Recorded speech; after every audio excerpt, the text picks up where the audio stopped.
Nyuma y'inkuru navuga ko inkuru ikomeye cyane yasakaye ku mbuga nkoranyambaga cyane cyane ku rubuga rwa X rwahoze ari Twitter ndetse no ku zindi mbuga nkoranyambaga zirimo nka Instagram, yagaragazaga ko mu gihugu cy'Ububiligi habereye ubwicanyi bukomeye cyane aho umugabo yishe umugore we, bivuga ko rero bakomoka mu gihugu cy'u Rwanda. Umugore rero bikavuga ko rero yari akiri muto, yarushwaga umugabo n'imyaka igera kuri 20, ariko iki ni igikorwa navuga ko cy'ubugizi bwa nabi bwabereye mu gihugu cy'Ububiligi.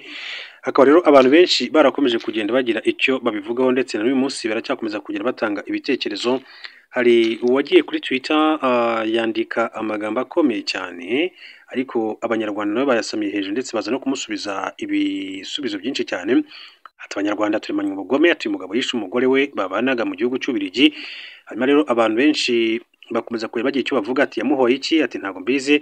Undi ati si abanyarwanda bose, ati umunyarwanda n'uwuhe muri bose, gusa ngo umugore ni uw'Inyanza. Ati wahora n'iki ko abagabo bagiye kutwimarira, ati n'uyu wa kabiri nzi neza umugabo yishe, ati nkaba ngize ubwoba bukomeye cyane. Ati bw'abagabo, ati none se wowe ko batarakwica, ati mwajya mureka jugement, ati muri rusange, ati ukuntu ati nta muntu uremanywe ubugome, ati higisha isi, ati ariko ngo yagiye gukoresha DNA asanga abana bose atarabe.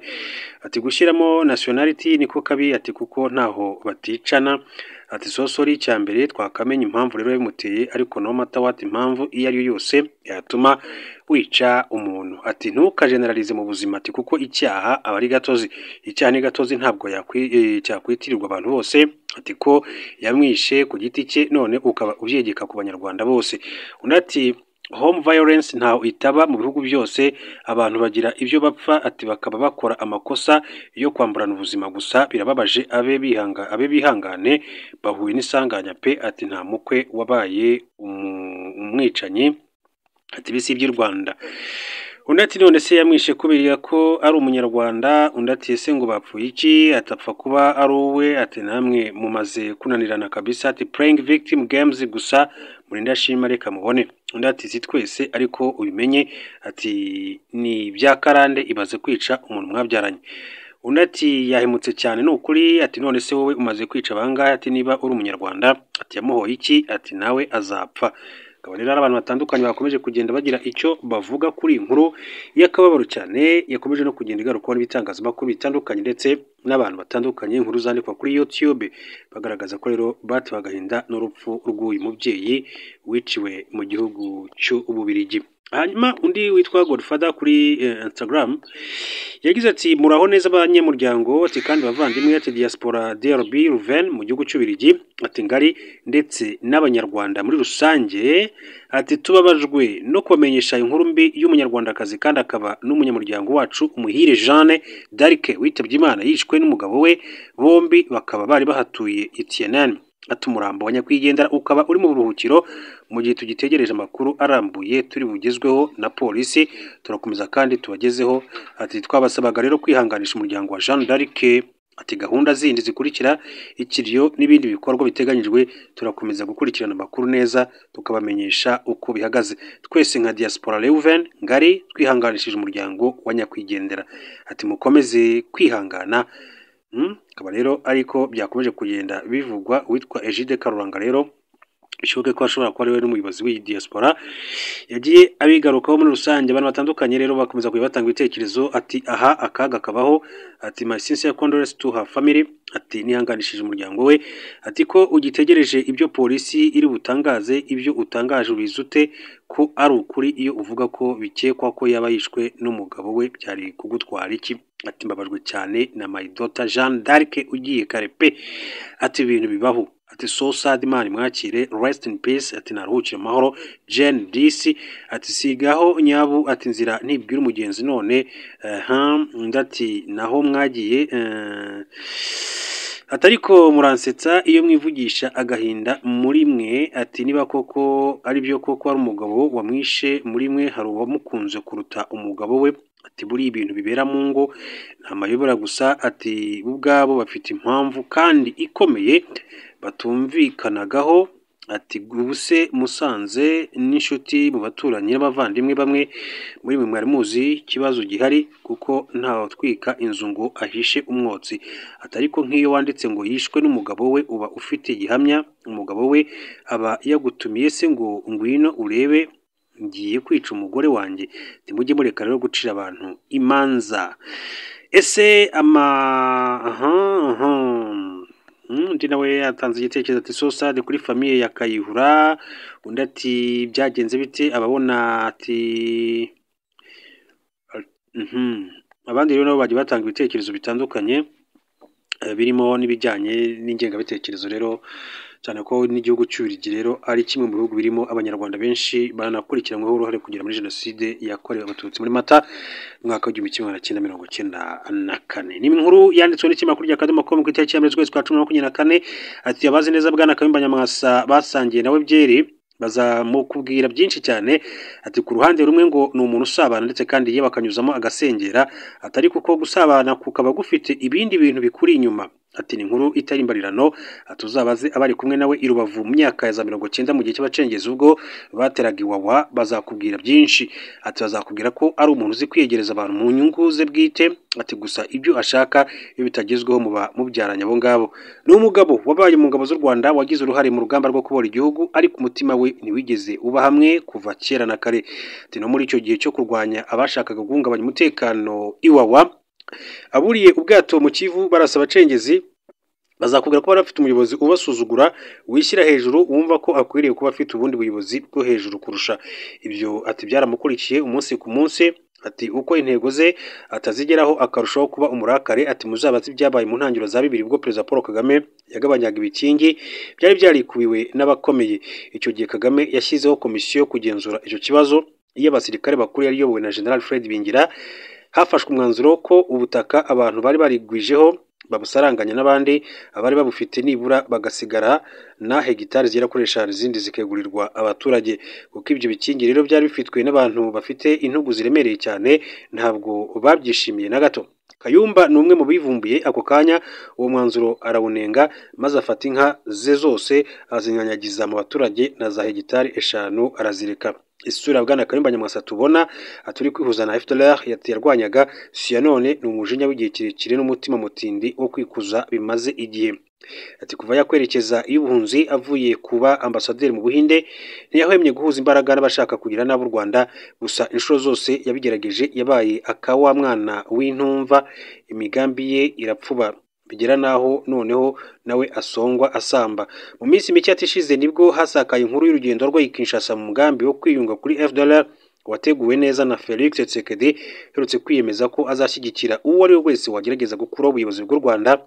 Ibikorwa nk'ibyo si bya none kuri uyu mugabo Bwana Kayumba Nyamwasa. RNC yashinzwe na Theogene Rudasingwa na Kayumba Nyamwasa, Gerard Gahima na Patrick Karegeya muri 2010. Nyuma yo kudahuza ibintu byaje no guhinduka bijya irudubi, umunsi Rudasingwa yatukaga Kayumba Nyamwasa kuri nyina no guhembera inzangano zishingiye ku moko. Amaze kubona ko ntaho gupfunda imitwe, Bwana Kayumba Nyamwasa yasigaranye igice kimwe cy'abantu bo muri RNC, abandi bajya ku ruhande rwa Rudasingwa. Uwo mutwe w'iterabwoba ucikamo kabiri. RNC ya Bwana Kayumba ya Rudasingwa yayise niyo RNC yishakwe, Kayumba asigarana iye iyobowe na Jerome Nayigiziki. Byakomeje kuzurungutana gutyo, abari kumwe na RNC bagenda banyonyomba rero mu gihe muri Repubulika Demokarasi ya Kongo barwanya uyu mutwe bakubitwaga inshuro. Bahungaga Bwana Kayumba Nyamwasa bamushinja ko ari kwimika politike ya Nyamunyangire, ko arema udutsiko, ari umuntu w'inda nini n'amacakubiri ashingiye ku moko. Uko rero bagiye babigarukaho usubije rero amaso inyuma, kimwe mu bihe bigoye cyane u Rwanda rwagize mu mateka yarwo nahagana mu myaka 2010. Abazi politike y'igihugu bazabikubwira. Nibwo benshi rero mu bari barigize bakagarara bagiye bakanirwa ubakwiye, abatahuye umugambi mbere bagafumyemo rero bagahunga. Kayumba akimara guhunga yanyuze muri Uganda mu nzira imwe niyo Patrick Karegeya yari yaranyuzemo mbereho imyaka igera kuri 3 akomereza ku muturanyi wo mu burasirazuba bw'u Rwanda mbere yo kwerekeza muri Afurika y'Epfo. Aba bagabo bubatse umubano ukomeye cyane n'abari ku ntebe muri icyo gihugu cyo mu burasirazuba, bumvikanisha uburyo u Rwanda ruyobowe nabi, nabo barabyemera batangira kotsa igitutu ubuyobozi bwarwo bifashishije FDLR. Byageze muri 2013 abo muri icyo gihugu basaba u Rwanda kugirana ibiganiro n'umutwe wa FDLR. ingingo isa na sekirarego ku gihugu kuko yarusabaga rero kumvikana n'abanyabyaha bishe abantu muri jenoside yakorewe abatutsi. Icyo gihugu ni Tanzania. Inzira ntibwira umugenzi koko kera kabaye uyu mubano waje gukendera ubwo muri icyo gihugu rero zahinduraga imirishyo, igitotsi cyari cyarazanywe mu mubano w'u Rwanda na Karegeya na Kayumba kigenda nka nyomberi. Nyuma y'ishingwa rya RNC muri na 10, imyaka yakurikiyeho ntihigeze ibera myiza uyu mutwe. Urupfu rwa Karegeya rwaje gusonga abantu bari gusamba, hanyuma baza kuruhukira rimwe. Kayumba yahise rero atangira kwegereza indi mitwe ifite umugambi wo guhungabanya u Rwanda, maze imwumva vuba ivuga iti uyu aza amayeri yazo, ni ukuvuga Inkotanyi, cyane ko yabaye umugaba w'ingabo. Yikojeje nanone muri RDC mu misozi ya Fizi na Uvira muri Kivu y'Amajyepfo, bigera muri na 18 amaze gukoranya abarwanyi bagera kuri 400 bari bakomotse mu mashyaka atavuga rumwe n'u Rwanda nka FDI Inkingi, Madame Ingabire Victoire, Amahoro PC, PRNC, PDP Manzi na PS Imberakuri, igice cya Bertrand Bernard Ntaganda. Yafashe Shaka Nyamusaraba wahoze ayoboye inyeshyamba za Gumino, aba ari we agira umuyobozi, akagera rero amusura kenshi. Kayumba ubwe niwe watanze igitekerezo cy'uburyo batayo z'uwo mutwe zigomba gushingwa no gukora, maze azita Alpha Bravo na Delta, buri imwe ayiha abarwanyi bagera ku 120. Mu mikorere ya P5 ya Kayumba Nyamwasa, abarwanyi bayo ntibatanaga n'abategetsi bamwe bo mu Burundi batiyumvagamo u Rwanda kugeza ubu. Nibyo rero byatumaga intwaro, ibiryo, imiti n'imyambaro muri uwo mutwe ukoresha bituruka i Burundi. Muri icyo gihe kandi ibintu ntibyaje kugendekera neza abagize uyu mutwe, kuko ibitero bya hato na hato by'ingabo za RDC byasize benshi mu barwanyi bawo bapfuye, abandi barafatwa boherezwa mu gihugu cy'u Rwanda. Aba biyongeraho abagize umutwe wa Rud Runana barimo bateye mu Rwanda mu Kinigi mu gitero cyagwemo abaturage 14, hari abishwe Rusorongo, abandi baruhukira mu nkiko z'igihugu cy'u Rwanda. Mu gihe RNC yacikagamo ibice bibiri, Kayumba yasigaranye igice cye, yizeye ko kigiye gukomera kurushaho, cyane ko Rujugiro yashyiragamo agatubutse, niwe wamufashaga kubona amafaranga yo kugurira intwaro abarwanyi be muri RDC. Gusa mubano wabo wajemo agatotsi ubwo byatahurwaga ko hari amafaranga yahawe, aho kuyakoresha ibikorwa yarageneye ayashyira mu nyungu ze. Wari umuterankunga yahise rero amukupira amazi n'umuriro, maze gutahura ko amafaranga y'intwaro yayaguzemo ingano, ibishyimbo n'ubunyobwa, akanaguramo amakamyo ya rukururana akajya mu bucuruzi muri Mozambique. Rujugiro yarinze rero ava mu mwuka w'abazima adacana uwaka na Bwana Kayumba Nyamwasa. Mu mwaka wa 2017 n'umwe mu yo Kayumba yagiriyemo ibihe byiza mu mugambi wo guhungabanya u Rwanda, kuko icyo gihe abantu bamwe bo mu nzego za Uganda bari babogamiye ku ruhande rwe na bagenzi be. Icyo gihe ubutegetsi bwa Uganda bwa Bwana Museveni ntibwaciraga kari urutego u Rwanda, ndetse bwafashaga imitwe yose igamije kurungabanya. Nibwo urwego rw'ubutasi rwa gisirikare cya Uganda CMI rwari rubanye neza na RNC, kugeza aho Charlotte Mukankusi wa RNC yakirwa na Perezida Museveni. Andrew Mwenda, umwe mu basesenguzi bakomeye cyane muri Uganda, wari intumwa ya Museveni mu bibazo by'umubano mubi n'u Rwanda, aherutse gutangaza ko hari ikibazo gikomeye cyane mu bayobozi bamwe bo muri Uganda batumvaga umuzi w'ibibazo, bakihutira gukora ibibangamiye igihugu cy'u Rwanda. Kuva ubwo Muhozi yinjiriye mu bwumvikane buke hagati y'u Rwanda na Uganda, ikibazo cyarakemutse. Kayumba n'abambari be ndetse n'umubano bari bafitanye n'abarimo Abeli kandi ho birasinzira, berekana mu bworo bw'ikirenge, ntibongera gukandagira hafi aho. Magingo ya Kayumba yerekeje amaso ku barwanyi bafite rero nyuma yaho ahawe rugari na Perezida Felix Tshisekedi, umaze igihe yariyemeje ko yiteguye gufasha umuntu uwo wese wagira uruhare mu gunganya ubuyobozi bw'igihugu cy'u Rwanda. Icyo umuntu yakwibaza muri iki gihe ni amaherezo y'urunana n'urukundo rw'akadasohoka rwa Bwana Kayumba Nyamwasa, Felix Tshisekedi na FDLR. Gusa ntibigoye kubona amaherezo yarwo, kuko ibishobora kubabaho ukurikira abibona bugicya. Niba wifuza rero gutera u Rwanda ukurikije ubushobozi bwa RDF, no kuvuga igisirikare cy'u Rwanda, ukareba n'icyo bo ubwabo barwanira, amaherezo nuko bazisanga batazi ikibakubise. Abo bazohereza kuri urwo rugamba mbarwa nibo bazasigara babara inkuru.